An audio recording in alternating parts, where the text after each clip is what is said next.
Bonjour, bienvenue sur la chaîne Lotus Pacham. Donc voilà, alors j'ai remis ma poule évidemment puisque nous allons parler du monde merveilleux des bisounours, des psychiatres, des psychanalystes, des moines bouddhistes et du Disneyland de l'éveil. Voilà.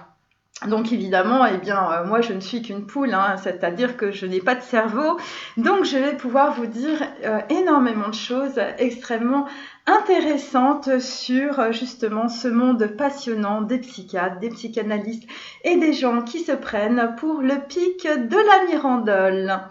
Alors c'est très intéressant. Alors nous allons commencer donc avec un psychiatre psychanalyste que nous allons appeler Christophe. Donc en fait qui veut nous emporter dans un voyage intérieur merveilleux, n'est-ce pas, le monde de la méditation. Donc pour lui c'est une totale identification à lui-même. D'ailleurs visiblement il nous donne beaucoup de techniques et beaucoup d'astuces. Et donc pourquoi n'irions-nous pas ensemble au Disneyland de l'éveil? Alors c'est intéressant parce qu'il nous dit bye bye au stress, bye bye à l'anxiété. Voilà, et donc il faut évidemment rendre le savoir et le cerveau plus grand et accessible à tous, bien sûr. Surtout quand on est en complète dépression, qu'on a perdu son appartement, qu'on est en confinement et qu'on a 0 € à la banque. Eh bien en fait non, il faut en fait être en méditation, rentrer en méditation, et puis évidemment suivre le mentor comme sur un show, n'est-ce pas? C'est le show de Mickey. Alors c'est intéressant parce que voyez-vous, au mois d'octobre 2020 sur France Inter, notre ami Christophe en fait donc nous a parlé de la fatigue, et donc en fait il a dit bien sûr la fatigue c'est un signal d'alarme. Voilà, donc il faut être psychiatre, psychanalyste pour savoir que lorsque nous sommes fatigués, eh bien il faut dormir les amis. Voilà, et donc en fait il faut réguler évidemment ses capacités. Voilà, alors parce que évidemment, pourquoi nous sommes fatigués, c'est à cause de la technologie, bien sûr. C'est pas du tout à cause de tout ce qui se passe dans le monde. Bon après, il y a des histoires évidemment. On est fatigué aussi parce qu'on n'a pas compris en fait ce que nous a dit Greta non plus, parce que nous sommes des débiles. Bien sûr, c'est pour ça que nous sommes tous des poules, bien sûr. Et donc en fait, la fatigue est aussi due aux enfants ou aussi aux voisins. Et donc en fait, pour notre ami Christophe, grand psychanalyste devant l'Éternel, la méditation, c'est ne rien faire. Voyez, donc on n'est vraiment pas rendu les amis. Et donc en fait aussi, il faut analyser quelle fatigue vous avez. Évidemment, c'est le plus important de façon à avoir une totale identification à votre fatigue et éventuellement aussi à vous dépêcher d'aller chez votre pharmacien si vous avez des problèmes. Il n'y a que les médicaments qui comptent, en tout cas pour certains psychanalystes. Donc en fait, nous continuons notre florilège, n'est-ce pas, d'identification, bien sûr. Donc, c'est des conseils, évidemment, pour développer une attitude positive. Donc, vous avez envie de vous jeter par la fenêtre, vous avez des idées suicidaires, continuez à écouter nos psychiatres, psychanalystes de la télé et des ondes de radio, n'est-ce pas? Et vous allez comprendre comment vous allez pouvoir passer du succès à l'échec et du succès de l'échec au succès, pardon. C'était un lapsus tout à fait révélateur. Et donc, en fait, vous allez pouvoir améliorer votre estime de soi. Alors déjà, votre estime, vous n'en avez pas. Votre soi, vous savez pas ce que c'est. Puis d'ailleurs, votre psychanalyste et votre psychiatre et votre psychologue et tous les gens qui vous parlent, ils savent pas non plus de quoi ils parlent. Et tout le monde, en fait, nous dit, voilà, c'est l'ego, c'est la dualité du mental, c'est la poule que j'ai sur la tête, mes amis. Et donc en fait, on vous dit évidemment pour en fait vous brosser dans le sens du poil, on vous dit c'est une question de développement de votre auto-bienveillance. Il faut être bienveillant avec vous. Voilà, même si vous avez eu des maltraitances physiques, sexuelles, psychologiques, mentales. Voilà, si tout le monde vous chie dans les bottes, si tout le monde vous crie dessus, il faut savoir être bienveillant. On a vraiment l'impression d'être dans un monde de bisounours, chers amis. Surtout quand on prend du Xanax axe depuis 10 ans, n'est-ce pas? Soyez bienveillants avec vous-même et surtout avec Gilead. Donc en fait, il faut donc faire des exercices pour gérer les échecs émotionnels. Eh bien oui, vous vous êtes pris un super divorce dans la figure, vous n'avez pas réussi à passer votre bac, tout le monde vous prend pour une poule ou pour un con, mais il faut évidemment gérer vos échecs, hein, évidemment comme on fait de la gestion de crise dans les entreprises, hein, c'est-à-dire en général quand ils gèrent les échecs, eh bien ils essayent de mettre, on va dire, là, le côté négatif du comptable sous le tapis, hein, voilà, et puis c'est comme ça qu'on a des crises de subprimes. Donc en fait, eh ben vous faites des grosses dépressions, c'est votre crise de subprimes à vous. Voilà. Alors ensuite, évidemment, notre ami Christophe continue, voilà, à nous égrener évidemment tout cela un petit peu comme des portes ouvertes, mais il n'est pas le seul, hein, voilà. Donc il faut apprendre à gérer les échecs de la vie. Alors évidemment, on vous en remet une couche, évidemment, pour bien vous identifier évidemment au programme, hein, à la masterclass, mes amis, hein, pour sortir, pas pour sortir du Covid, hein, non, ça, c'est pas ça. C'est le Covid de votre cerveau, là, c'est la dévalorisation, vous êtes rejeté, vous vous sentez blessé, vous êtes au fond du puits, vous êtes au bord du suicide. Eh bien, il faut suivre cette masterclass qui est extraordinaire, hein, c'est formidable, donc allez-y, c'est vraiment le Disneyland de l'éveil, vous n'allez pas le regretter. Et en plus, je crois que ça coûte pas cher, hein, leur truc. Ça doit coûter, attendez, je l'ai noté, l'abonnement, je crois que c'est vers 15 €. Donc voilà, bon, pour 15 €, éventuellement, vous pouvez vous sortir de l'abîme en 3 coups de cuillère à peau. Alors, c'est très, très intéressant parce que je continue quand même là-dessus, hein, bon, voilà. Donc, en fait, eh bien... donc en fait, il faut trouver évidemment son équilibre, hein, bien sûr.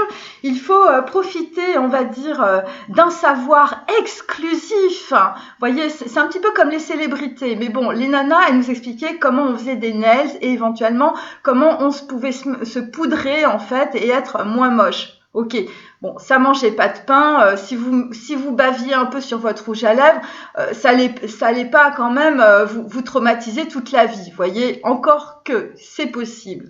Mais là, en fait, là, c'est plus profond. Hein, donc, en fait, on va aller dans votre cerveau. Hein, donc, en fait, on va vous faire profiter d'un savoir exclusif de célébrités, de psychanalyse, de psychologues, des gens visiblement qui ont compris des trucs que vous et moi, nous n'avons absolument pas compris. Et donc, en fait, on va de cette façon-là vous aiguiller, développer votre curiosité, améliorer votre expertise de vous-même. Hein, les mecs, ils savent pas qui ils sont, ils connaissent pas le soi, ils connaissent absolument rien, ils sont enfermés dans des on va dire, des projections mentales, mais ils vont vous expliquer quand même comment vous, en fait, vous allez devenir l'expert de vous-même, ce qui est quand même assez génial. Et donc, en fait, vous allez évidemment débloquer votre créativité. Bien sûr, vous allez être là, vous comprenez rien déjà à pourquoi vous avez des problèmes, pourquoi vous êtes complètement en dépression. Mais les mecs qui vous connaissent pas, simplement parce qu'ils vont faire une masterclass, vous allez donner de l'argent, hein, eh bien, ils vont vous expliquer en fait quel est votre problème. Vous voyez, votre psy que vous avez vu pendant 10 ans, le mec, il connaît toute l'histoire de votre famille, il connaît toute l'histoire de votre père, de votre mère, de votre sœur, de votre chien, de votre chat et de tout, hein, pendant 10 ans.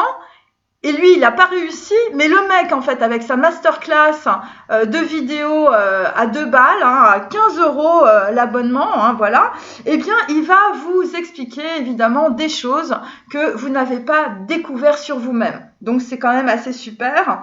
Et donc, évidemment, de cette façon-là, parce que bon, évidemment, vous allez suivre des masterclass. Alors, masterclass, ça dit, on va vous donner une petite médaille en chocolat à la fin. Hein. Bon, ça va pas être la Légion d'honneur, mes amis, mais on va quand même essayer de confirmer votre savoir, parce qu'évidemment, dans ces sociétés, évidemment, il faut toujours tout confirmer. Hein, je veux dire, voilà.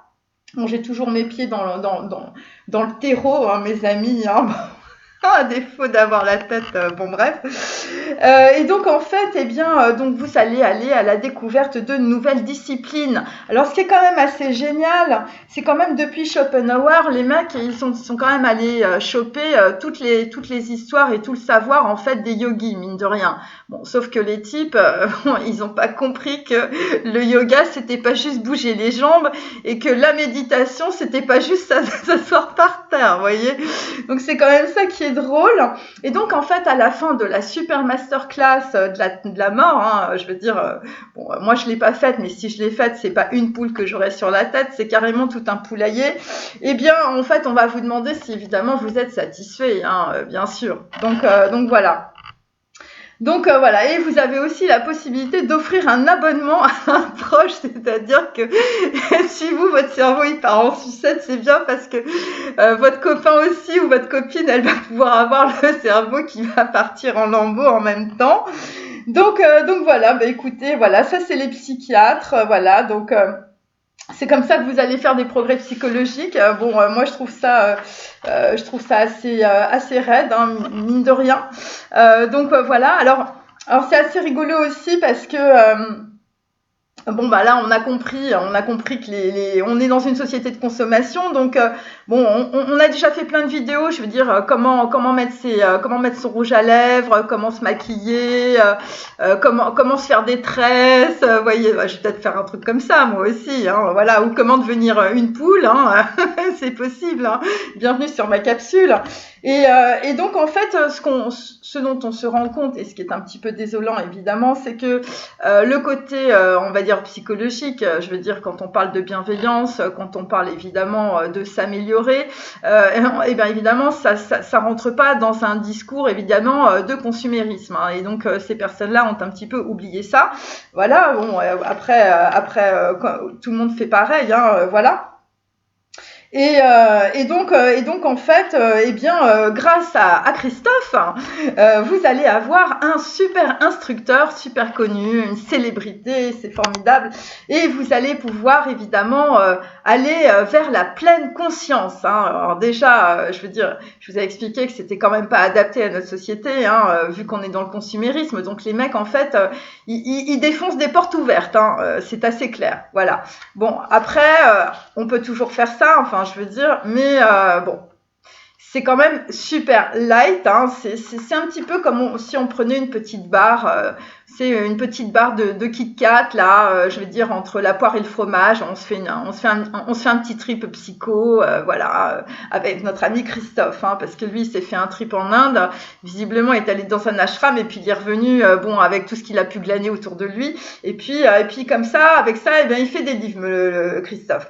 Donc voilà, donc c'est très bien.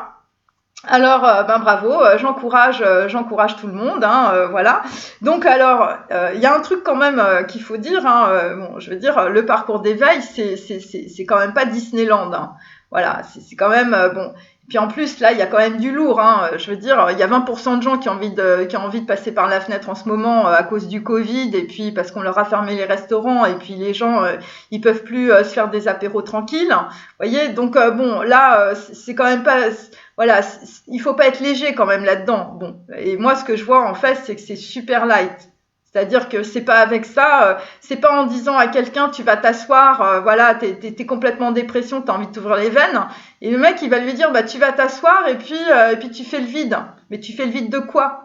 Puisque en fait, t'es collé à tes pensées, t'es collé à ton cerveau et t'es collé sur tout ce que t'as vécu. Comment tu peux faire le vide? Ça se fait pas comme ça. Et c'est ça, c'est la grosse supercherie en fait. Voilà.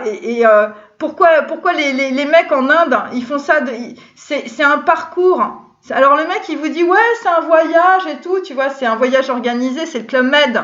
Mais c'est pas ça du tout. C'est des leçons karmiques, c'est des leçons en fait qui sont engrammées dans le corps. Et je vous dis, le problème, c'est que c'est pas cette personne-là en particulier, c'est pas Christophe, mais il y en a d'autres, hein. Il y a aussi Mathieu, hein. Et puis il y a tous les mecs qui se prennent pour ce qu'ils sont pas, qui vous balancent des trucs philosophiques dans la figure. Enfin, je veux dire, genre le bonheur en dit le son, vous voyez. Mais ces gens-là, ils sont coupés de la tête, hein. Ils sont pas reliés au corps, hein. Ils savent pas ce que c'est le corps, hein. Alors ils s'assoient, ils font le vide, ok, mais parce qu'ils ont rien dans la tête, hein. Et ce qui va leur revenir, c'est toujours la même chose, parce qu'ils sont dans une super identification. C'est ça le problème. Et justement, quand on a les leçons karmiques, c'est qu'on est dans la totale désidentification. Voilà. Et ces gens-là, ils savent pas de quoi ils parlent parce que leur soi, ils l'ont pas trouvé. Et ça se voit. Ils essayent de trouver le truc, mais ils peuvent pas. Parce qu'on peut pas à la fois être une célébrité et être très content de son image de marque, et en même temps être dans l'humilité et être dans le soi. C'est impossible. Voilà. Parce que c'est quantique, les amis. On peut pas à la fois être un photon et un proton. C'est pas possible. Et il y a certaines personnes qui le font, mais pas tous. Et c'est des Indiens. C'est des mecs, en fait, ils appartiennent à la caste des brahmanes. C'est des mecs, en fait, au niveau de l'ADN, ça fait 4000 ans qu'ils font le même processus karmique. Voilà, de désidentification. Et eux, ils y arrivent. Et vous, parce que, vous voulez surfer sur la vague parce que y a des gens qui sont déprimés, y a des gens qui savent plus où ils en sont, et vous allez leur raconter encore des choses qui sont complètement superficielles, parce que vous pensez avoir compris quelque chose, mais même moi, je me permets de dire ça avec une poule sur la tête, parce qu'il y a peut-être des choses que je dis qui sont complètement erronées. Mais en tout cas, moi, je suis dans la recherche. Je suis dans la recherche des chakras, je suis dans la recherche de la gematria. Je vais voir des textes Védas. Je vais voir des textes sur la Torah. Au moins, en fait, j'ai l'honnêteté de dire que je ne sais rien. Voilà. Et j'ai capté des petites choses, mais c'est tout petit. Et je suis très humble par rapport à ça. Parce que c'est l'univers. C'est quantique. Quand on arrive sur des lois quantiques, c'est les lois de la Torah, c'est des lois qui vous dépassent. C'est une vision de l'existence qui vous dépasse. Et vous, en fait, les psychiatres, les gens qu'on voit à la télé, les gens qui écrivent des livres et tout ça, je veux dire, vous êtes dans la limitation de votre petitesse d'esprit. Vous êtes totalement limité, totalement identifié à votre carte de visite. Et c'est ça qui est dommage. Parce qu'en fait, vous parlez de choses que vous ignorez puisque vous ignorez vous-même. Vous êtes dans la dualité du mental. Je veux dire, il ne faut pas être sorti d'Harvard ou avoir fait l'ENA pour voir ça. Donc en fait, moi je vous dis, les leçons karmiques, c'est pas s'identifier. Et ça n'a rien à voir aussi avec la notion de pardon qu'on peut voir aussi partout. C'est-à-dire, voilà, il faut pardonner aux gens et tout ça, qui vous ont fait du mal et tout ça. Tout ça, c'est rien. Et en fait, le parcours, c'est pas du tout ce qu'on vous dit là. C'est pas Disneyland, hein, ok ? C'est un parcours de désarroi, c'est un parcours d'agitation, c'est de la frustration, c'est de la prise de responsabilité. Comme on prend un donjon, hein, je veux dire, on s'en remet jamais, hein.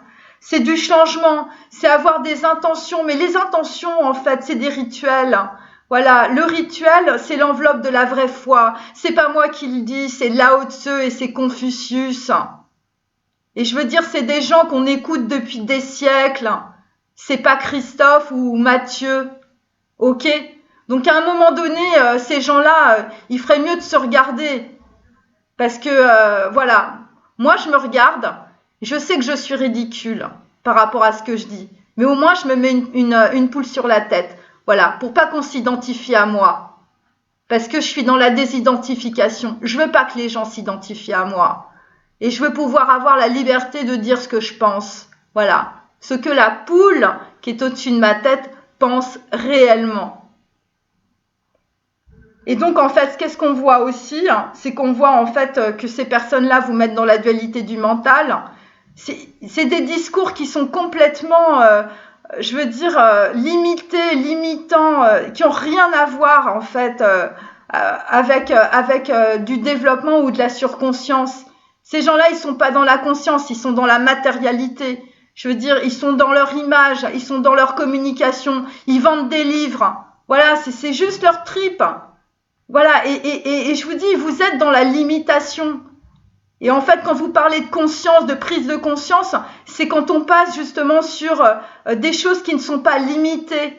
On passe sur un autre niveau. Et là, vous n'y êtes pas, les amis. Vous n'avez même pas pris le premier step pour monter. Il n'y a pas d'échelle, là. Il n'y a pas d'élévation. Hein.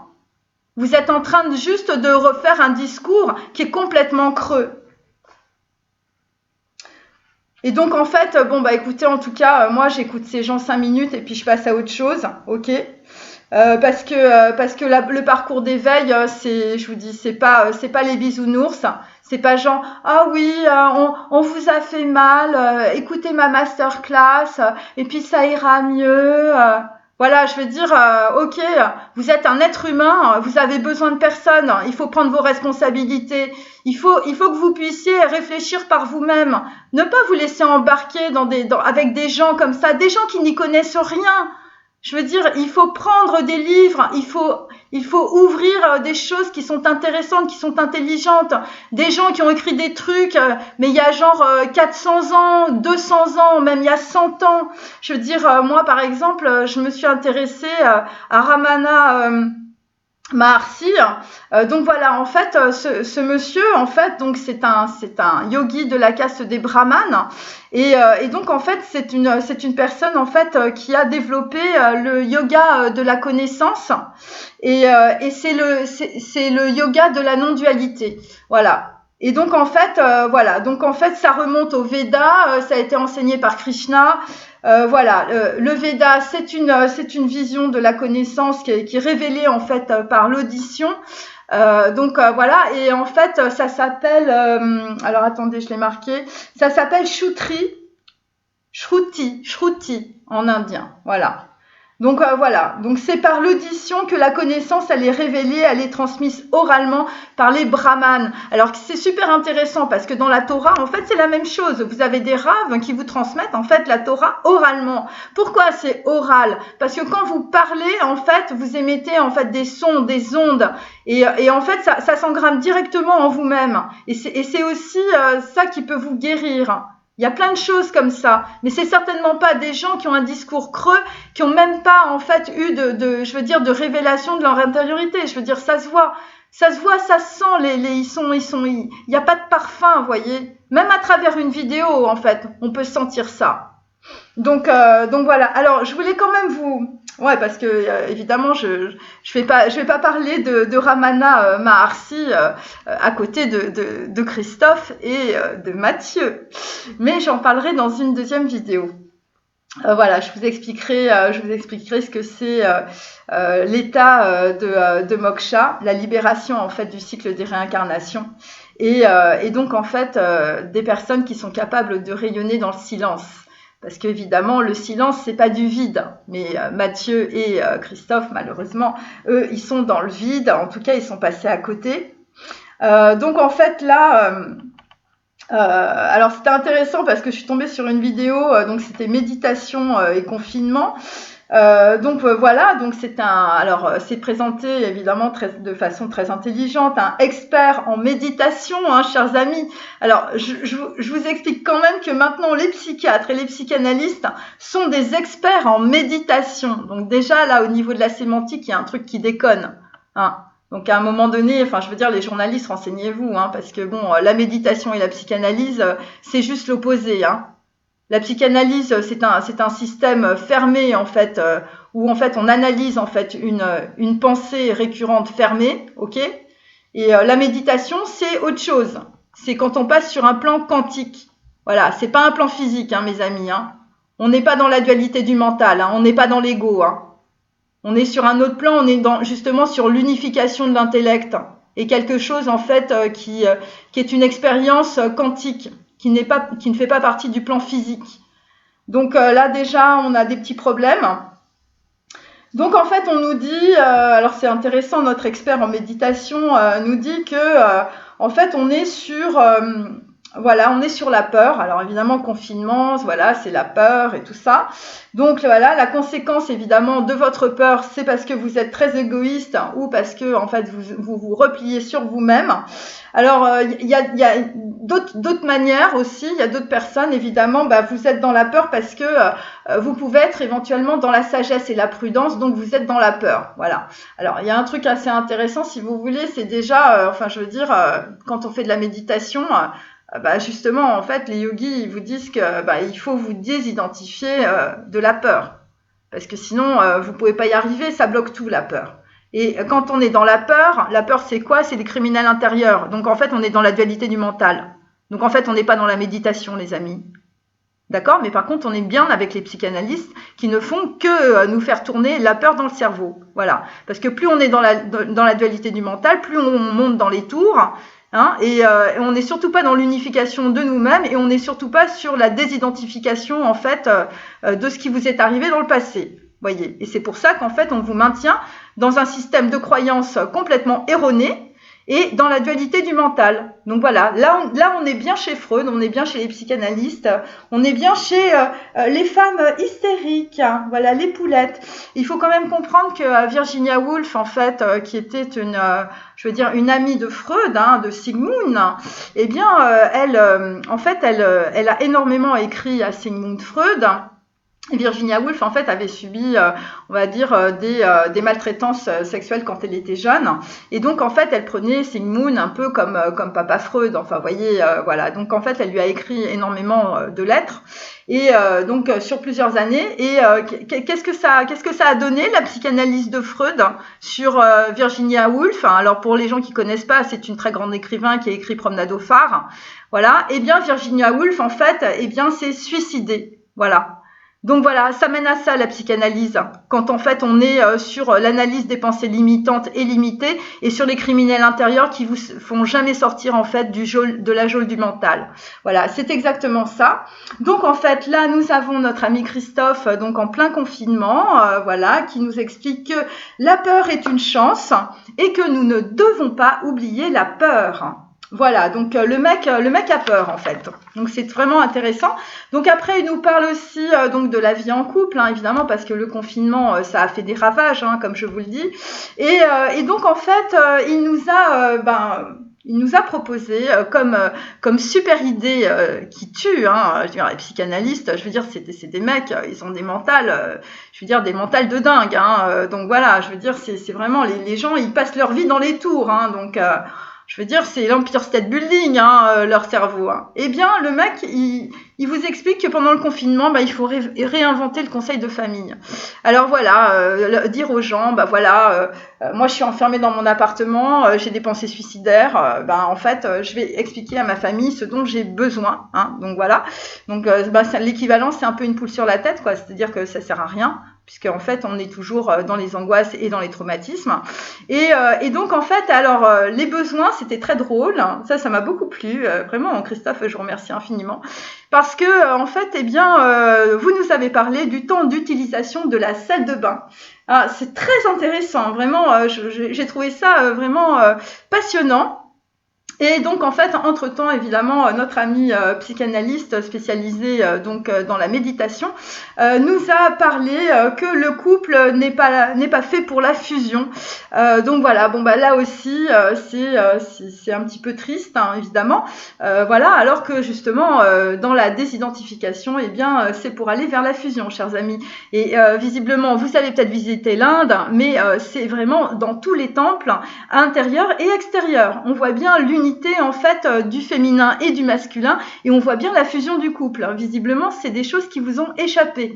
Bon, bah, écoutez, je m'arrête là pour cette première capsule sur les psychiatres et les psychanalystes et je vous dis à tout à l'heure pour une seconde capsule, bien sûr.